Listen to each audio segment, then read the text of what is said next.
Sim, can you talk a bit about the genesis of this latest Super X-Pi?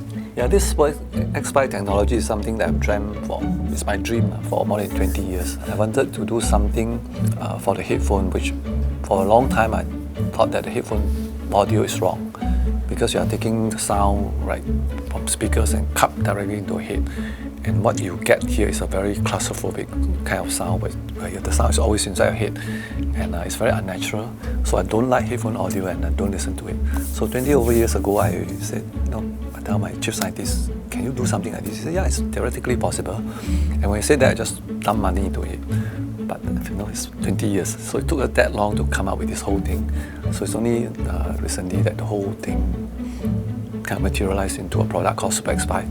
And when I got the Super X-Pi M, which is a small little dongle to use with the headphone, so for the first week of using it, I listened to more headphone than the rest of my life because it sounded just magical, it sounded glorious. You said that you're more excited about it than you were about Sound Blaster? Yeah, so I think Sound Blaster, of course, has brought us about wealth. We sold more than 400 million units of Sound Blasters, which is a lot, right? But I wasn't that excited. Compared to Super X-Pi, I was way more excited. So for the past year, since I saw it happening, my whole life, I can say, during this period is breathless. It's literally breathless. I've been doing this, doing that, testing the whole thing.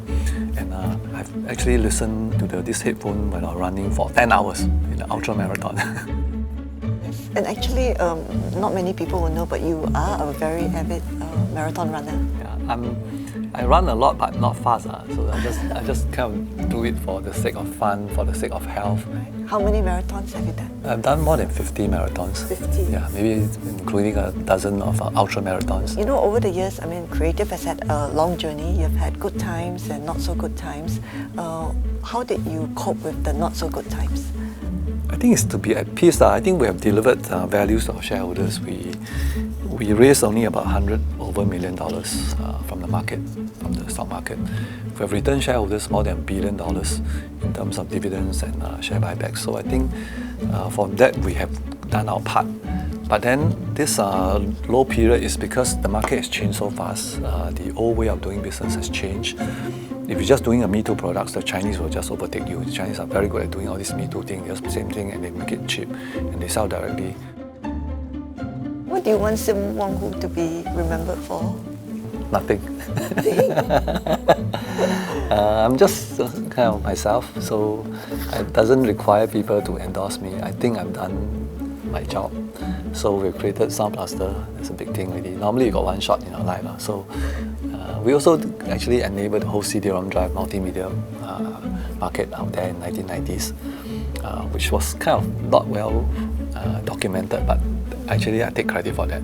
Along the way, the MP3, of course, we kind of created this whole market segment and somebody take it away.